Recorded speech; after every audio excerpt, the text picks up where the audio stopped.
ชวนทุกท่านเข้าวัดเข้าวาทำบุญด้วยจิตศรัทธาผลบุญพาให้เราสุขี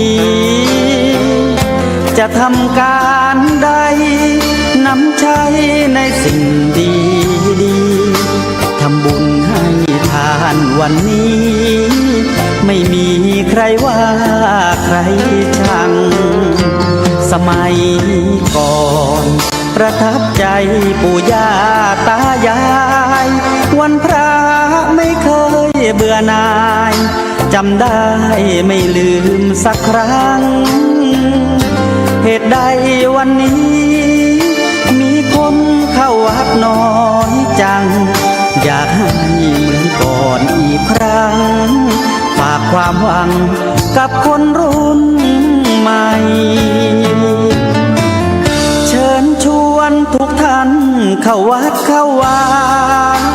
รับศีลรับพรหลวงตาเสริมคุณค่าให้กับจิตใจ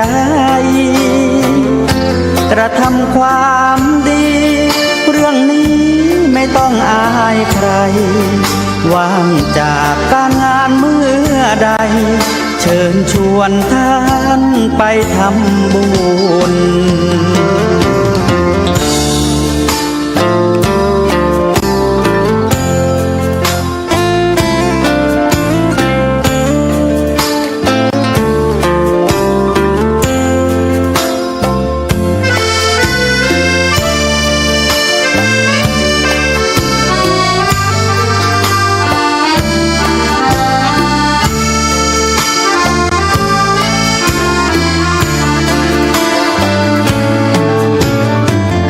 เชิญชวนทุกท่านเข้าวัดเข้าวารับศีลรับพรหลวงตาเสริมคุณค่าให้กับจิตใจกระทำความดีเรื่องนี้ไม่ต้องอายใครว่างจากการงานเมื่อใดเชิญชวนท่านไปทำบุญกระทำความดีเรื่องนี้ไม่ต้องอายใครฝากเพลงเชิญชวนหญิงชายอย่าอายเรื่องการทำบุญขอนอบน้อมต่อพระรัตนตรัยแก้วเจ้าสามประการน้อมเอาคุณพระพุทธเจ้าคุณพระธรรมเจ้า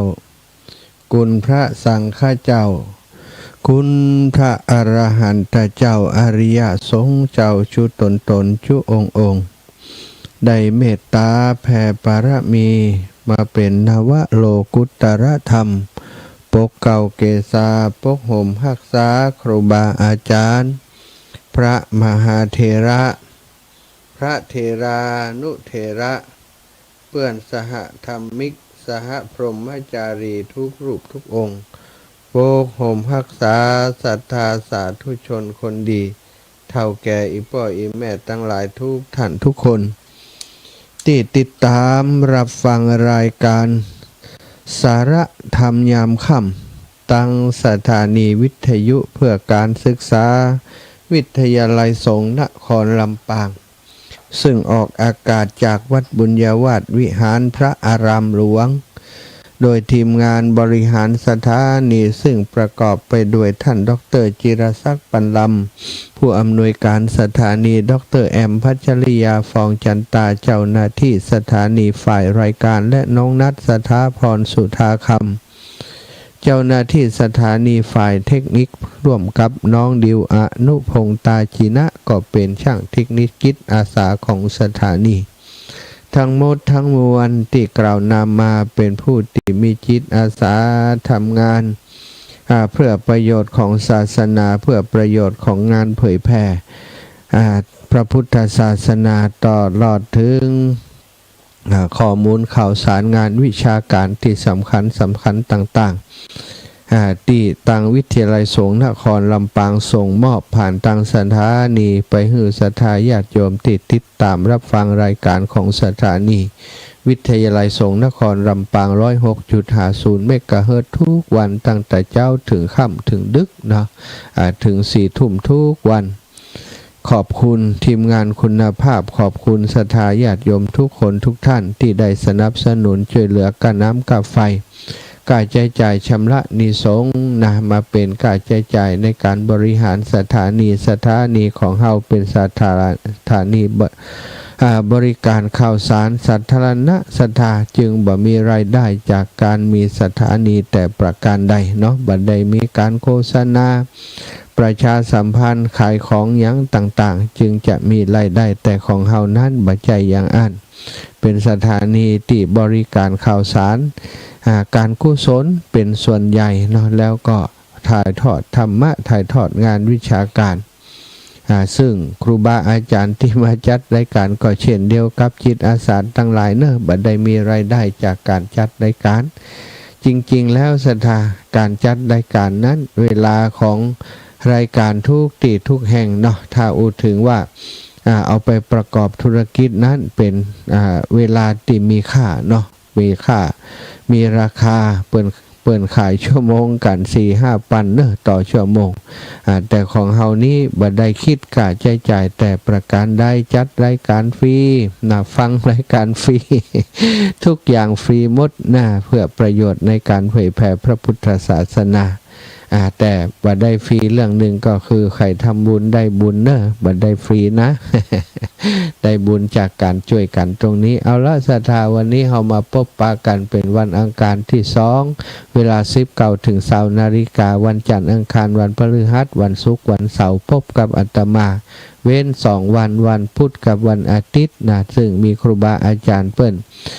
มาจัดรายการเป็นเจ้าของรายการอยู่เป็นประจำทุกวันพุธและวันอาทิตย์แน่แล้วก็ถ้าเปิ้นบัจัดนะฮะวันพุธก็จะมาดูแลมาเสริมเปิ้นก็มีอยู่เนาะสถาก็เกือบจะทุกวันที่เฮาพบปะกันแล้วอาตมาก็ทุกวันที่ได้มาพบปะสถาก็นำเรื่องราวดีๆนะข้อคิดสะกิดเตือนใจนะบ่ได้มาสั่งมาสอนแต่ใจคำว่าเป็นข้อคิดเป็นสิ่งที่มาสะกิดเตือนใจเฮาจะมาสั่งมาสอนกันในวันนี้ไว้นี้นะก็คงบ่เหมาะกวนแต่สิ่งที่นำมาบอกกล่าวมามาจาก็เพื่อจะทำให้ศรัทธาตื่นตัวในเรื่องของการประพฤติวัดปฏิบัติธรรมตามหลักการตามแนวทางของพระพุทธศาสนาเนาะบอกว่าจะเป็นเรื่องทานศีลภาวนาล้วนเป็นเรื่องที่เฮาควรสนทนากันในฐานะของเจ้าพุทธบริษัทศรัทธาญาติโยมอีพ่ออีแม่ตั้งหลายเฮาพบปะกันวันนี้เนาะก็บ่พูดพร่ำทำเพลงแล้วจะปาไว้พระสวดมนต์กระเดียวจะได้อูจากันในเรื่องราวต่างๆที่มีประโยชน์เนาะกราบพระพร้อมกันก่อนเนื้อกราบ1พุทโธเมนาโถกราบ2ธัมโมเมนาโถกราบ3สังโฆเมนาโถอิมินาสการะนาพุทธังอภิปูชยามิอิมินาสการะนาธัมมังอภิปูชยามิอิมินาสการะนาสังฆังอภิปูชยามิอะระหังสัมมาสัมพุทโธภะคะวาพุทธังภะคะวันตังอภิวาเทมิครับสวากขาโตภะคะวะตาธัมโมธัมมังนะมัสสามิครับสุปฏิปันโนภะคะวะโตสาวกสังโฆสังฆังนะมามิครับ นะโมตัสสะภะคะวะโตอะระหะโตสัมมาสัมพุทธัสสะนะโมตัสสะภะคะวะโตอะระหะโตสัมมาสัมพุทธัสสะนะโมตัสสะภะคะวะโตอะระหะโตสัมมาสัมพุทธัสสะพุทธังสารนังกัจฉามิธัมมังสารนังกัจฉามิสังฆังสารนังกัจฉามิตุติยัมปิพุทธังสารนังกัจฉามิตุติยัมปิธัมมังสารนังกัจฉามิตุติยัมปิสังฆังสารนังกัจฉามิตติยัมปิพุทธังสารนังกัจฉามิตติยัมปิธัมมังสารนังกัจฉามิตติยัมปิสังฆังสารนังกัจฉามิอิติปิโสภะคะวะอะระหังสัมมาสัมพุทโธวิชชาจารณะสัมปันโนสุขาโตโลกาวิทูอนุตตโรปุริสธรรมะสารทิสัทธาเทวมนุษสานังพุทโธภะคะวะติสวะคาโตภะคะวะตาธัมโมสันทิฏฐิโกอากาลิโกเอหิปัสสิโกโอปันนายโกปัจจตังเวทิตัพโพวินยูหิติสุปฏิปันโนภะคะวะโตสาวกสังโฆอุชุปฏิปันโนภะคะวะโตสาวกสังโฆยายะปฏิปันโนภะคะวะโตสาวกสังโฆสามิจิปฏิปันโนภะคะวะโตสาวกสังโฆญาติทางจัตตาริปุริสายุคานิอัตถปุริสาปุคลาเอสะภะคะวะโตสาวกสังโฆอะหุนายโยปะหุนายโยทักขินายโยอัญชลิการะนิโยอนุตตรังปุญญเขตังโลกัสสาติกราบพระพร้อมกันเนอะสัทธาญาติโยมทั้งหลายกราบหนึ่งพุทธังวรันตังสิรสานะมามิกราบสองธัมมังวรันตังสิรสานะมามิกราบสามสังฆังวรันตังสิรสานะมามิศรัทธาญาติโยมไหว้พระเคารพนบธรรมนะไหว้พระนบธรรมเป็นที่เรียบร้อยลำดับต่อไปก็จะได้นำสารธรรมมาสนทนามามาจากับศรัทธาสาธุชนญาติโยมทั้งหลายเป็นลำดับไปเนอะก็วันนี้นะก็มีการประกาศเตือนจากกรมอุตุนิยมวิทยาหลายช่องทางที่เปิ่นประกาศเตือนมาว่าช่วงนี้เนอะศรัทธาญาติโยมให้ระวังเรื่องพายุฝนชื่อเมืองไทยเฮาชื่อวิภาชื่อว่าแสงสว่างอันเจิดจ้าวิภาได้เคลื่อนตัวเข้ามาตังภูมิภาคเอเชียในประเทศใกล้บ้านของเฮาแล้วศรัทธาญาติโยมเข้าประเทศลาวจะเข้าประเทศไทยวันที่23-24นี้ก็จะเริ่มทวีความรุนแรงขึ้นเรื่อยๆซึ่งขณะนี้ตอนนี้แม่น้ำสายลักสายใหญ่ๆทางภาคเหนือของเฮาก็มีน้ำขึ้นมาอยู่ในระดับที่วิกฤตเป็นอันตราย โดยเฉพาะพี่น้องตังเจียงใหม่ตอนนี้ก็เฝ้าระวังน้ำล้นเป็นบางจุดเป็นบางตีแล้วเนาะขึ้นมาแหมแล้วนะกลัวอยู่เหมือนกันถ้าพายุตอนนี้นะยังพายุยังบ่เข้าเต็มกำเตือนนะแต่23 24 25ตีพายุเข้าเต็มฝนบะเดียวนี้มันตกเป็นบางตีบางจุดเป็นห้องว่าเลนบอมมันเป็นเหมือนกับบอมลงมาในตีใดตีหนึ่งจุดใดจุดหนึ่งนะจะฝนตกแค่คืนเดียวแค่บกี่ชั่วโมงน้ำอาจจะท่วมขึ้นมาเลยจุดวิกฤตก็ได้ฉะนั้นเตรียมตัวเอาไว้เนอะภัยที่มีกะละมังถังเปที่พอจะใส่ของมีค่าก็ลองใส่เอาไว้ก็ดีอย่างที่มันจะเป็นเครื่องใช้ไฟฟ้านะทีวีตู้เย็นนะพัดลมนะสิ่งที่มันเป็นใช้ไฟฟ้าศรัทธาญาติโยมให้ระมัดระวังแล้วเช็คอุปกรณ์ไฟฟ้าต่างๆปักอะไรนะการุณาเวลาใช้แล้วถอดออกคือหมดอย่าจะไปวางไว้กับพื้นถ้าเกิดฝนตกมานะศรัทธาเฮา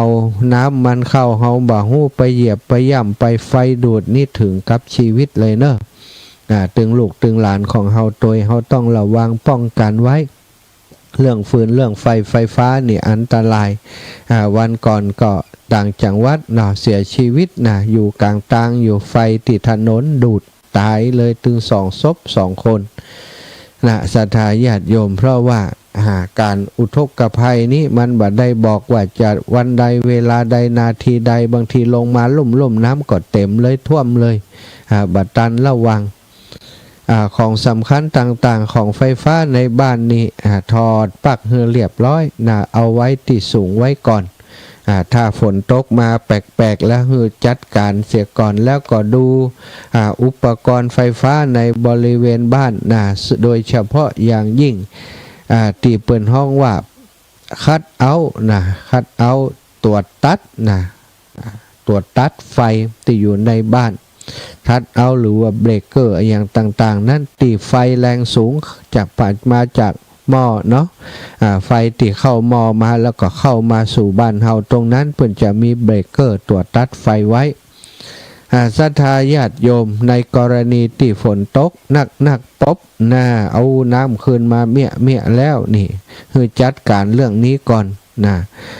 แล้วก็สิ่งที่จะต้องเตรียมไว้ในช่วงนี้ก็คือเทียนไขก็ดีไฟฉายก็ดีคือมันพร้อมเนอะ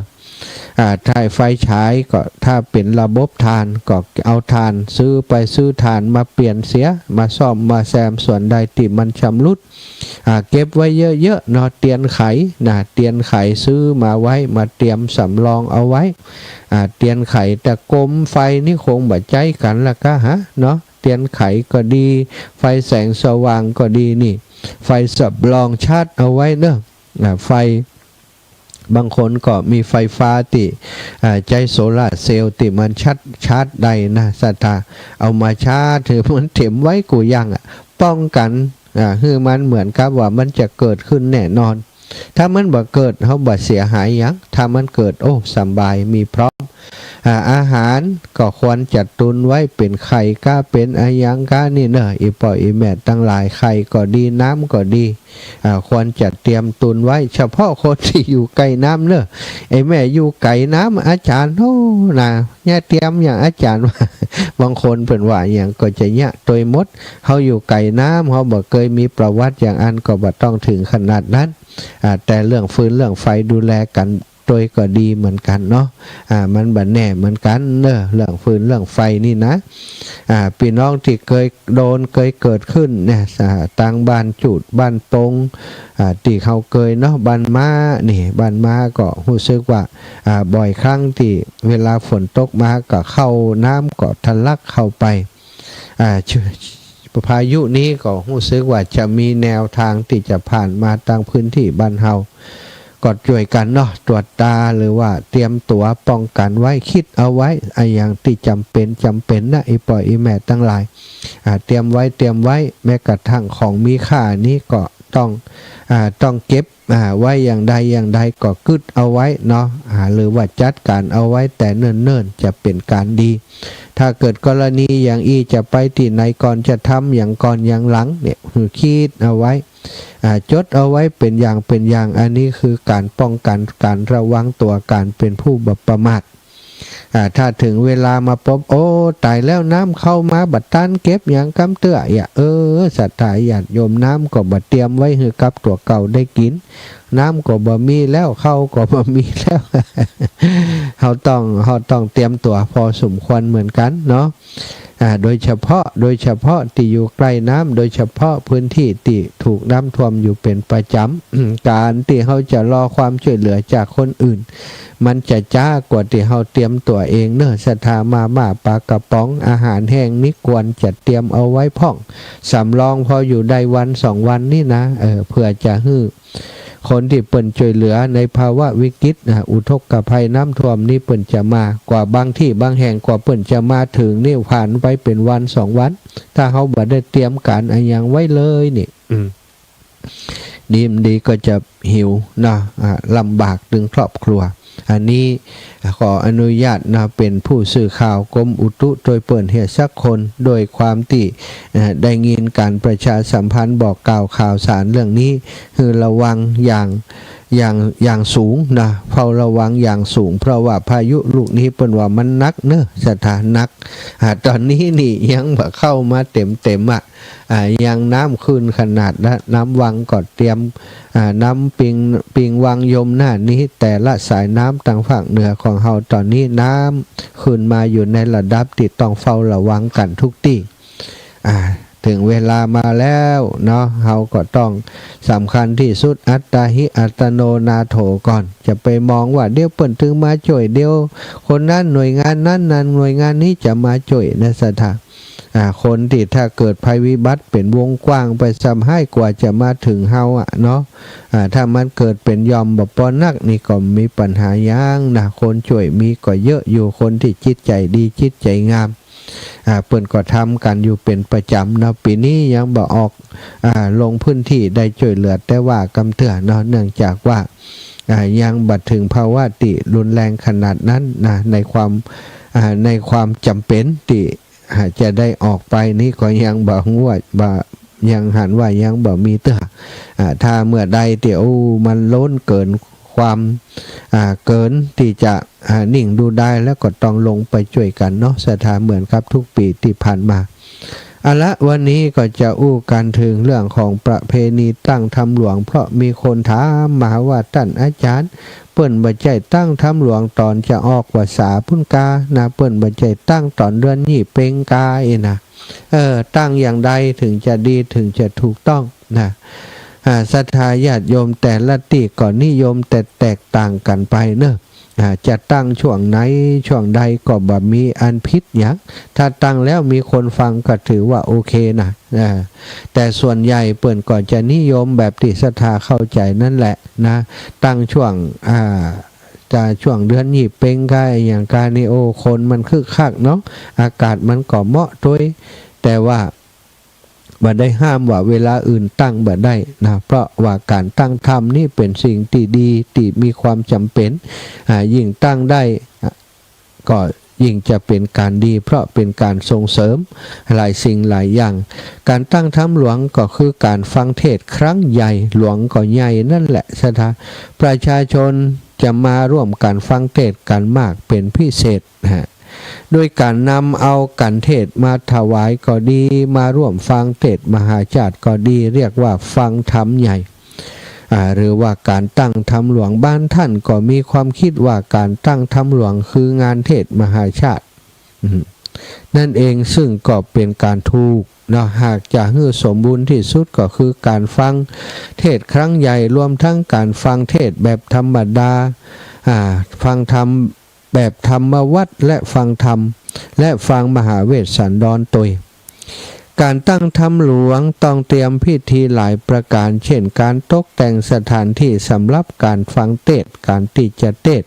หรือฟังเทศคือมีบรรยากาศคล้ายกับเรื่องราวในเรื่องของพระเวสสันดรชาดก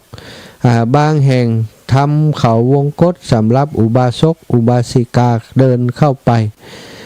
ตรงกลางตั้งพระพุทธรูปไว้เพื่อให้ประชาชนเข้าไปเคารพกราบไหว้บูชาธูปเทียนดอกไม้การเข้า วงกตนั้นก็มีค่านิยมว่าตัวเอง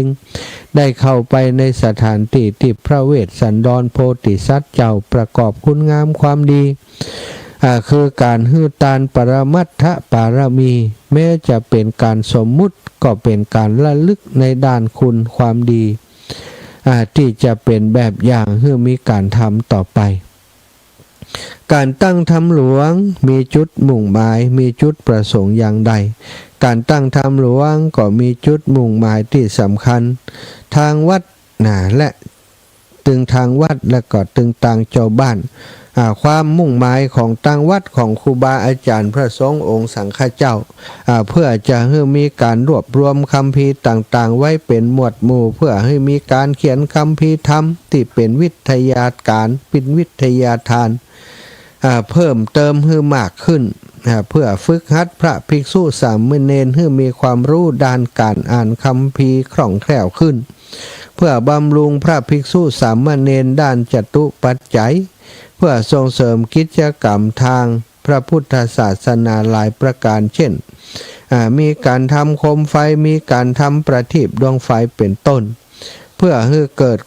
ความประสานกันระหว่างทางวัดกับชาวบ้านมากขึ้นความมุ่งหมายสำหรับชาวบ้านก็สร้างศรัทธาความเชื่อให้เกิดขึ้นในชุมชนนั้นที่มีการตั้งธรรมหลวงที่มีการเทศน์มหาจาร์สร้างเสริมศิลปะวัฒนธรรมภายในหมู่บ้านทำให้เกิดความสามัคคีภายในหมู่บ้านทำให้มีการเรียนรู้เกี่ยวกับจารีตประเพณีอันดีงาม5ทำให้เกิดความรู้วิทยาการทางศาสนาเช่นความรู้เรื่องของพระเวสสันดรเป็นต้นอันเป็นชาติสุดท้ายขององค์สมเด็จพระสัมมาสัมพุทธเจ้าที่ปั่มเปงปารมีสิ้นสุดแล้วนาปารมีก่อนที่จะตรัสรู้เป็นพระสัมมาสัมพุทธเจ้าตานะปรมัตถปารมีคือสิ่งที่พระองค์จะต้องบำเพ็ญเป็นภพสุดท้ายเป็นชาติสุดท้ายเหมือนกับพระพุทธเจ้าทุกพระองค์นั่นเองสัทธา6ทำให้มีโอกาสฟังพระนักเทศน์ที่เสียงดีมาเทศน์ให้ฟังบ่ซ้ำหน้ากันงานตั้งธรรมหลวงจึงเป็นงานที่ถือว่ามีความสำคัญต่อวัดวาอารามต่อชุมชนเป็นอย่างยิ่งเพราะประเพณีดังกล่าวนั้นได้สอดแทรกวัฒนธรรมพื้นบ้านไว้หลายสิ่งหลายประการการเทศน์ทำนองการเทศน์ก็จะมี1ระบำประจำเมืองเชียงแสนเชียงไฮ้นิยมระบำมะนาวล่องของคือมีลีลาคล้ายกับลูกมะนาวที่ไหลเอื่อยไปตามลำน้ำโขงคือจังว่าช้าเสียงทุ่มต่ำสูงต่ำสูงเหมือนกับมะนาวติดลอยน้ำบ๊อบแป๊บบ๊อบแนบบางทีโดนคลื่นพลักสูงขึ้นหรือบางทีก็จมลงไปใต้น้ำลักษณะนี้ระบำนี้เรียกว่ามะนาวล่องของ2ระบำเชียงใหม่ลำพูนระบำน้ำตกตาดระบำเป้าไกวใบระบำน้ำตกตาดซึ่งมีลักษณะเหมือนน้ำฝนตกจากชายคาคือยดลงมาเป็นระยะที่ห่างเสมอกันหรือจะเทียบกับการเคาะไม้เป็นจังหวะก็ได้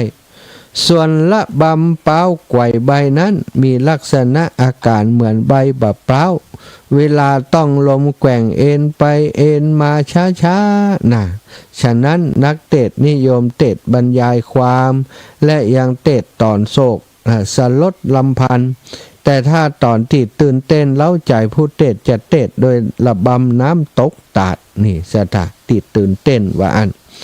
ระบำประจำเมืองลำปางนั่นก็คือระบำแมงผู้ชมดวงมีลีลา มีลีลาการวกไปมาเหมือนกับแมลงผู้ชมเกสรดอกไม้ คือเตดมุ่งตรงไปหาอักษรตัวต่อไปเป็นจังหวะเหมือนแมลงผู้ติดูดน้ำหวานจากดอกไม้นั้นไปดอกไม้นั้นเรื่อยๆไปพร้อมกับมีการเล่นลิ้นอย่างน่าฟังมากนะสัทธาระบำประจำเมืองแป้ก็คือระบำนกเขาเหินมีลีลาคล้ายนกเขาติบินไปจ้าๆแล้วก็เหินตัวขึ้นบนอากาศเวลาเตดไปจ้าๆแล้วพุ่งเสียงขึ้นสูงเหมือนนกเขาเหินบ่มีพิษนี่แล้วก็ระบำประจำเมืองนั่นคือระบำจ้างคามตุ่งลีลาการเทศช้าเนิบนาบชัดถ้อยชัดคำเหมือนจังว่าการเดินของจ้างคือจ้าอย่างสม่ำเสมอลีลาเหล่านี้เป็นลีลาประจำเมืองนะสัทธาเปิ่นจะมีระบุว่าเมืองนั้นมักจะเป็นอย่างนี้นะแต่ปัจจุบันนี้ ดูเหมือนจะผสมกลกลืนกันระหว่างระบำต่างๆที่ไพเราะเช่นนักเทศมาระบำมะนาวล่องของอาจจะมีระบำพร้าวไกวใบน้ำตกตาดหรือว่านกเขาเหินแสกเป็นบางตอนนอกจากผู้รู้ที่เจนจัดเท่านั้นจึงจะฟังออกว่าลีลาการเทศนี้เป็นระบำอะไรยังนี่ศรัทธาญาติโยมเนาะอันนี้เป็นความรู้เก็ตความรู้ของเตดมหาจารย์นะส่วนเรื่องย่อของเตดมหาจารย์หรือเวสสันดรชาดกนั้นก็มีเรื่องเล่าแต่เก้ากุ๊กมาว่าสมัยเมื่อพระพุทธเจ้าของเฮาทรงประทับอยู่ที่นิโครธารามมหาวิหารกรุงกบิลพัสดุได้ตรัสมหาเวสสันดรชาดกแก่หมู่สาวกโดยปรารภเหตุฝนบกคารพัดติดโต๊กลงมาท่ามกลางหมู่พระปยุรญาติภายหลังที่พระองค์ทรงทำลายทิฏฐิมานะของเหล่ากษัตริย์สากยะความในตอนนั้นมีว่านางพุทธดีเทพอัปปสรหลังรับพร10ประการจากท้าวสกาเทวราชแล้วก็จุติลงมาในสกุลกษัตริย์มัทธราชทรงพระนามว่าพุทธดีเมื่อมีพระชนมายุได้66 พรรษาพระเจ้าสีพีได้ทรงทูตมาขอไปเป็นพระมเหสีของเจ้าสัญชัยกุมารในนครเชตอุดรต่อมาพระนางก็ประสูติโอรสทรงพระนามว่าเวสสันดรในวันประสูติได้มีช้างเผือกคู่บ้านคู่เมืองเชือกหนึ่งได้เกิดขึ้นนั่นก็คือช้างปัจจัยนาเคนพระเวสสันดรทรงโปรดการบำเพ็ญทานตั้งแต่ยังทรงเยาว์วัยและได้อภิเษกสมรสกับนางมัตสีพระราชธิดาของพระเจ้ามัทธราชและเสด็จคืนของราชต่อพระราชบิดา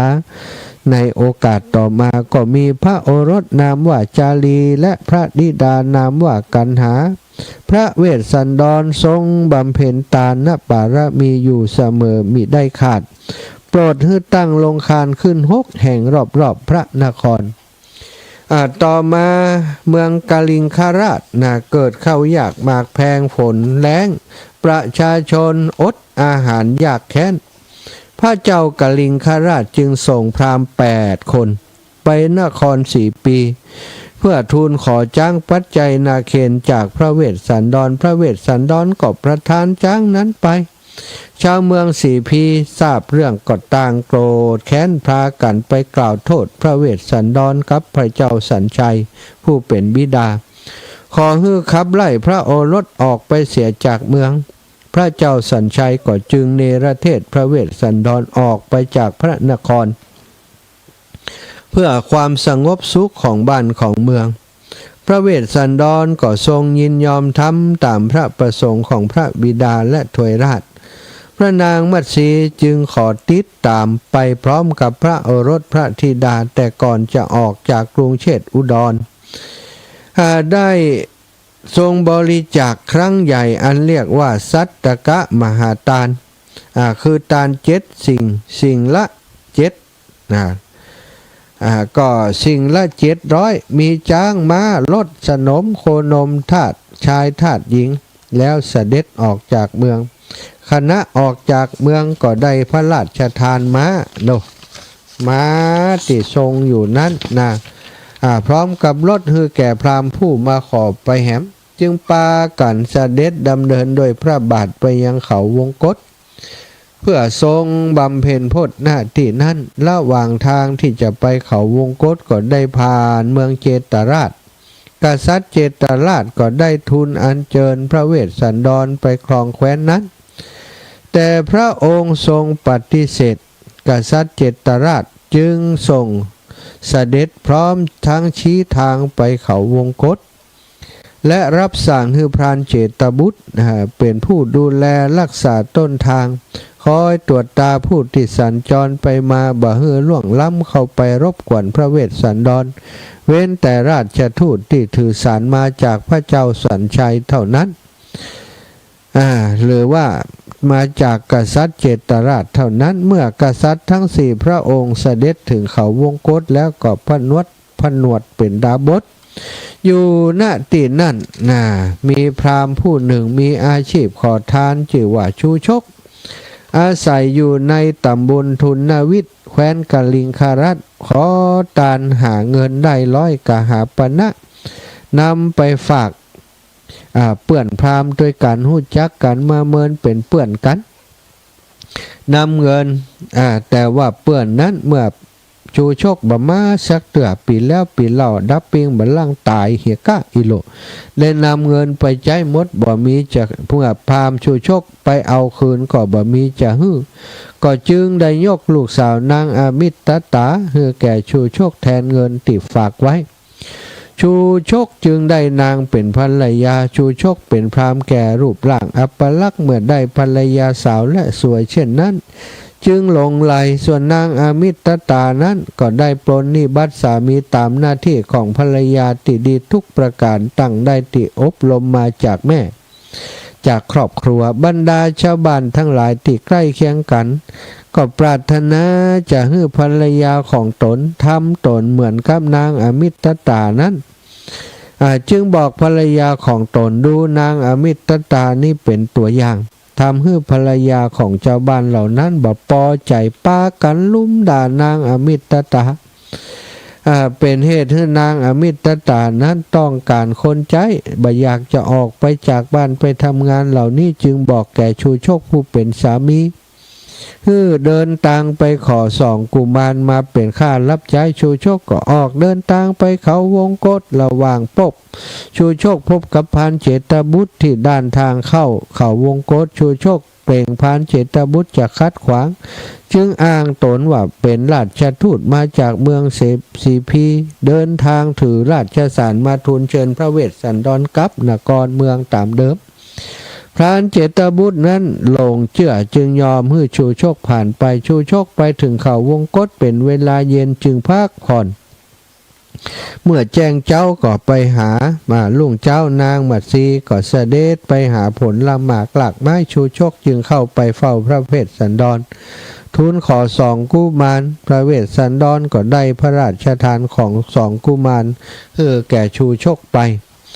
แล้วก็ตั้งค่าตัวชาลีเท่ากับทอง1,000 ตำลึงกันหาเท่ากับทาสสีจ้างโคอุสุภะอย่างละ100และทองคำนัก100 บาทชูชกเมื่อได้2 กุมารก็ผูกชุดหลักจากหลักไป2 กุมารคัดขืนก็ตีต่อหน้าพระพักตร์พระเวสสันดรแต่พระองค์ทรงฮักพระทัยด้วยขันติธรรมจนกระทั่งชูชกพา2 กุมารลับตาไปฝ่ายนางมัตสีกลับมาจากป่าบ่พบ2 กุมารก็ทูลถามพระสวามีก็หาได้ความไม่ก็จึงเที่ยวค้นหาทุกซอกทุกมุมโดยตัวของนางเองจนอ่อนแรงกอบกับความโศกเศร้าจนทำให้นางถึงกับสลบไปพระเวสสันดรทรงแก้ไขให้ฟื้นแล้วเล่าความจริงให้ฟังนางมัตสีก็เข้าพระทัยแล้วก็ทรงระงับความโศกได้พร้อมอนุโมทนาการบำเพ็ญพุทธทานครั้งนี้โดยเท้าสักกะเทวราชเล็งเห็นว่าเหตุการณ์เกรงบุคคลต่ำช้าจะมาทูลขอนางมัตสีจึงแปลงกายเป็นพราหมณ์มาทูลขอนางมัตสีก่อนเมื่อได้รับพระราชทานแล้วก็ถวายคืนนางมัตสี แก่พระเวสสันดรพร้อมทั้งประสาทพร8ประการแก่พระเวสสันดรชูชกปาสองกุมารเดินทางลงมาถึงกรุงเชษอุดรยังผลให้พระเจ้าสัญชัยได้ไถ่2กุมารคืนเป็นมูลค่าตามที่พระเวสสันดรตั้งไว้ตัวชูชกเองก็ได้รับการดูแลอย่างดีบัดได้กินอาหารลำมาเมินสัตว์เหียดเต็มเหนียวตายต้องแตกตุ่มเลยเนาะพระเจ้ากรุงสนชัยพร้อม2กุมารได้นำขบวนเกียรติยศไปรับพระเวสสันดรและนางมัตสียังเขาวงคตเสด็จกลับคืนสู่พระนครคณะที่6กษัตริย์พบกันนั้นต่างก็บังเกิดความปิติยินดีและความเศร้าโศกจนถึงแก่สลบไปแล้วตันใดนั้นก็ได้เกิดเหตุอัศจรรย์มีฝนโบกคลพัดตกลงมาทำให้6กษัตริย์ฟื้นขึ้นแล้วเสด็จกลับกับกรุงเชษอุดรพระเวสสันดรก็เสด็จขึ้นครองราชย์ตามเดิมบ้านเมืองก็ร่มเย็นเป็นสุขตลอดยุคสมัยจนพระเวสสันดรได้สวรรคตไปก็ได้เกิดไปเกิดบนสวรรค์ชั้นดุสิตแล้วก็เสด็จลงมาประสูติเป็นเจ้าชายสิทธัตถะในชาติสุดท้ายนั่นเองสถา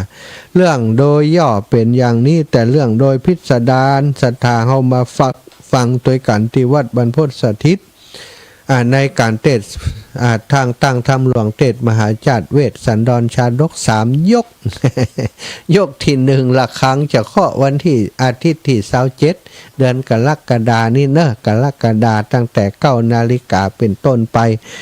แล้วก็ยกที่2ก็จะไปเก่งเอาวันที่24เดือนสิงหาแล้วเก่งต่อไปเก่งที่3ก็เดือนกันยาวันที่28เนาะก็มีศรัทธาทยอยให้หอมมาเรื่อยๆเนอะอันนี้ขออนุญาตอ่านลายนามตั้งหลังไปตั้งหน้าเอาเนอะ เพราะว่า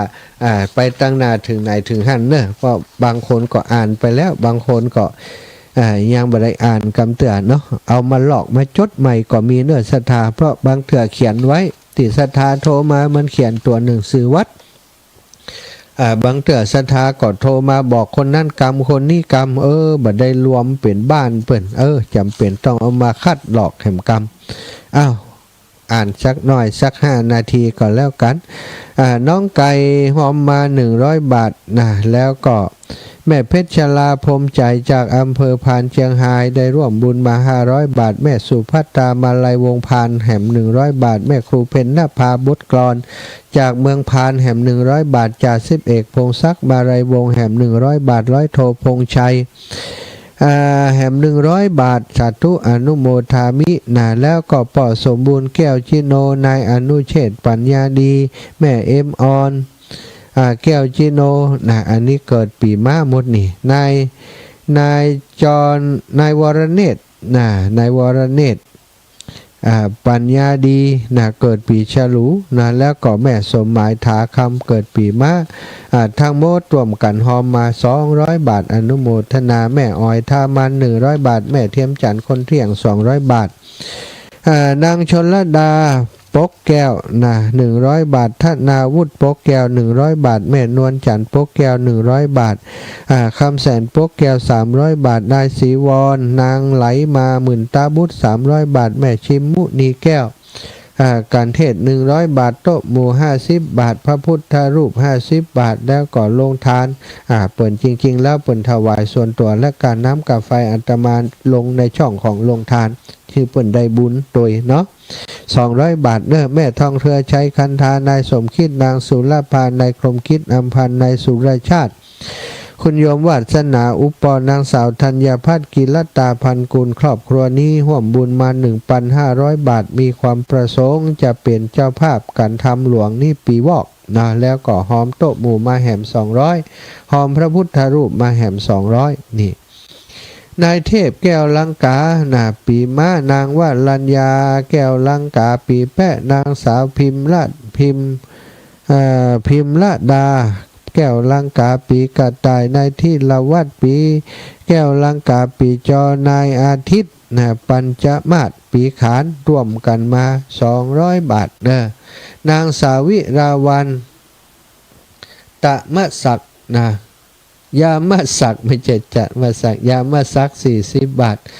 จากสันทรายเชียงใหม่แม่ลำไพลุงบานและครอบครัวการเทศ100โต๊ะหมู่100พระพุทธรูป100และครอบครัวป่อศรีวงศ์แม่จันเพ็ญพาชีวันนะพร้อมกับลูกหลานร่วมบุญมาการเทศ100โต๊ะหมู่200พระพุทธรูป200พ่อสมชายแม่แสงแก้วกาใจแล้วก็ทันตแพทย์หญิงอาริยากาใจร่วมบุญโต๊ะหมู่มา100พระพุทธรูป100ลงทาน100แม่ชื่นพานทองรัตน์ได้เป็นเจ้าภาพลงทานมา100แม่บัวไรปิงเมืองกันเทศ100โยมผ่องศรีบุญฟูร่วมบุญกันเทศ100โต๊ะหมู่และพระพุทธรูป100กันเทศนี้ปีวอกแม่มณีสมบูรณ์ร่วมบุญกันเทศ200โต๊ะหมู่และพระพุทธรูป100แม่ปีละกาแม่นันสมบูรณ์บ้านห้วยฮีการเทศ120 บาทโต๊ะหมู่และพระพุทธรูป100 บาทลงทานแห่ม70 บาทเอาปีจอแม่มอนเตรียมบุญฟูการเทศ200โต๊ะหมู่200พระพุทธรูป100ปีมะแม่อัมพรบุญหมื่นจากสันทรายร่วมบุญกันเทศ200โต๊ะหมู่200พระพุทธรูป200โรงทานแห่ม400ความจริงเพิ่นถวายส่วนตัวก็เอาไปใส่ที่โรงทานแม่เพ็ญณลำปูนกันเทศ100โต๊ะหมู่100พระพุทธรูป100แม่โอ้แม่ปัวใหญ่แม่ป้อโอ้เขียนคนเดียวน่ะนี่นะ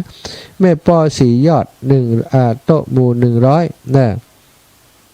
โต๊ะหมู่100แม่กาบแก้วก็โต๊ะหมู่100แม่นวลยอดคำปันกันเทศ200แล้วก็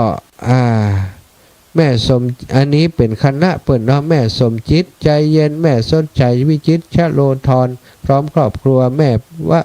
ละวิพันธ์ชัยยาโสพร้อมครอบครัวแม่อัญชลีคำพรหมพร้อมครอบครัวแม่วรรณาลีลาวงศ์พร้อมครอบครัวแม่รัตดากาวิรชัยพร้อมครอบครัวแม่ศินีนาฏกรแหวนพร้อมครอบครัวแม่นิตยาจินดาปลูกพร้อมครอบครัวแม่เกศรเจียนภักดีสมบัติพร้อมครอบครัวแม่นวลจันทร์บุญศิริเสริมสุขพร้อมครอบครัวนี้เป็นคณะศรัทธาวัดประตูต้นพึ่งท่านางลอยเป็นเจ้าข่าวภาพกันเทศกันรวมกันรวมมีอยู่5กันการที่การมาลัยเก้ามาลัยปลายคาถาปันอานิสงส์เวสสันดรแล้วก็นครกันนี่เอารวมเป็นกันรวมเนาะโยมแม่เปิ่นฮอมมาที่นี่1,720 บาทแม่สมจิตใจเย็นคนเดียวพร้อมครอบครัวร่วมบุญกันเทศปีขานมาแหม 1,500 บาทแม่ประภัยยอดคำลือบ้านแม่จ้องเจียงใหม่ร่วมบุญมาบ้านแม่จ้องดอยสะเก็ดร่วมบุญมา100 บาทปีจอร้อยตำรวจโทยุทธชัยแม่นิตยาภักดีพร้อมครอบครัวร่วมบุญมา300 บาทอันนี้กันรวมเนื้อแม่กาบสีขันแก้วณรงค์ประสิทธิ์ขันแก้วคุณณรงค์คุณประสิทธิ์ขันแก้วร่วมบุญมา300 บาทในกันรวมแม่น้อยอินยาสีร่วมบุญมา500 บาทกันรวมนายจำลองนางนงยาวขันแก้วนางสาววรรณัชพรนางสาวพัทราพรขันแก้วการรวมมาแหม200เนี่ยแล้วก็นายประสิทธิ์ชัยวงศ์อันนี้ปีละกาอันนี้อ่านแล้วเนาะปัตวานี่ประสิทธิ์ชัยวงศ์นี้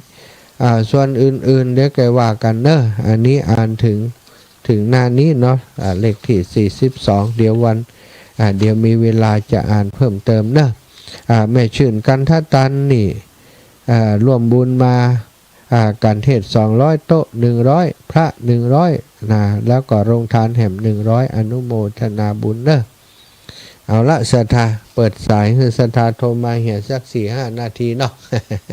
0808844173 0808844173เนอะ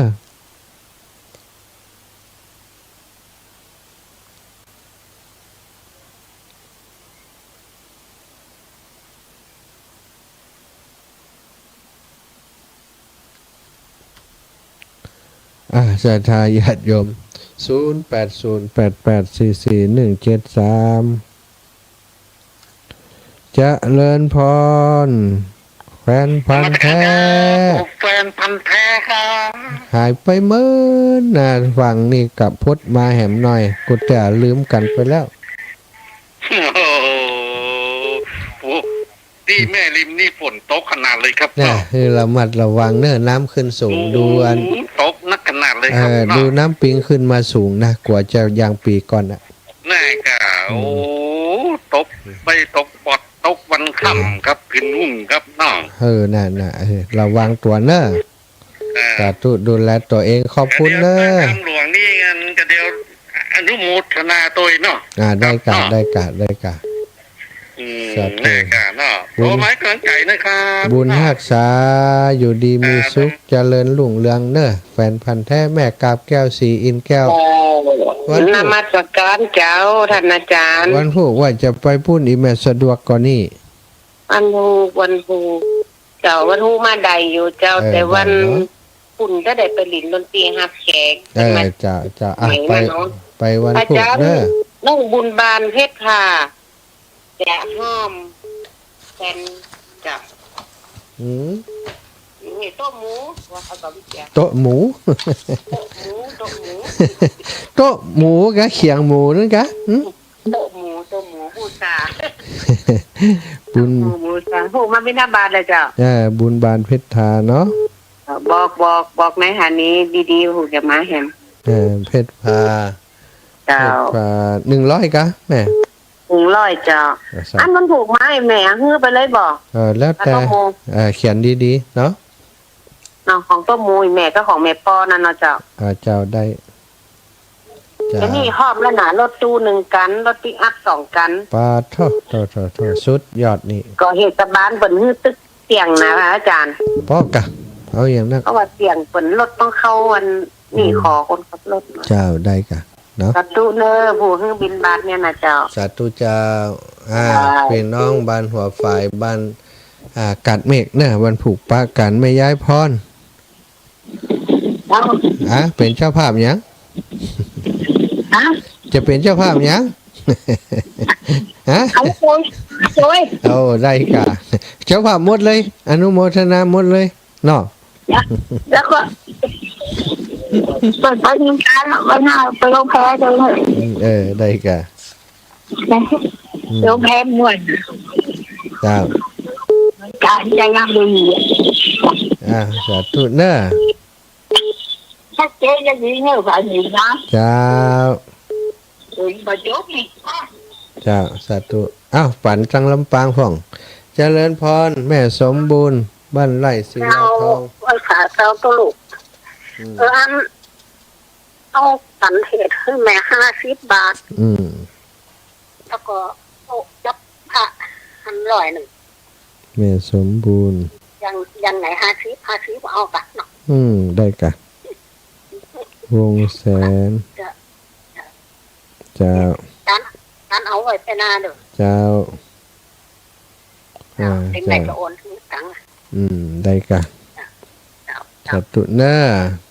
เจ้าโทรไปหาแล้วคำห้าม เจ้าเนี่ยการอยู่กะเนาะสาธุเนอะแม่เจ้าศรัทธาญาติโยมนะก็เดี๋ยวถ้าจบจากรายการนี้แล้วเนอะถ้าจะมาเปิดเพลงแล้วขออนุญาตศรัทธายุดการโทรเนอะเจริญพรแม่เจ้าอีแม่ เจ้าเป็นกันแล้ว เจ้านะวัดป่าหินก่ออัน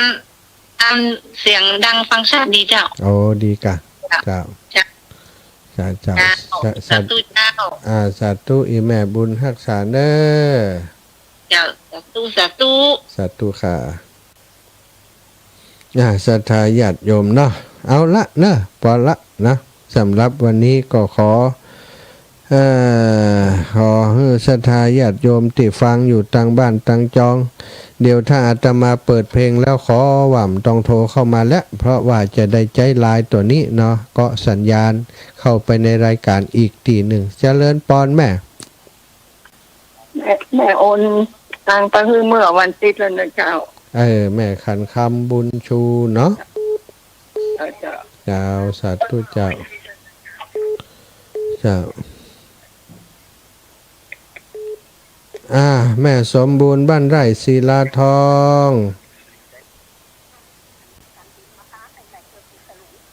เจ้าโอเคหมดเวลาแล้วสตาบุญรักษาอยู่ดีมีสุขอายุมันขวัญยืนเนอจัตตารโอธรรมาวัฏันติอายุวันโนสุขังพระลาละเนาะจบแล้วสตาขออนุญาตห้ามโทร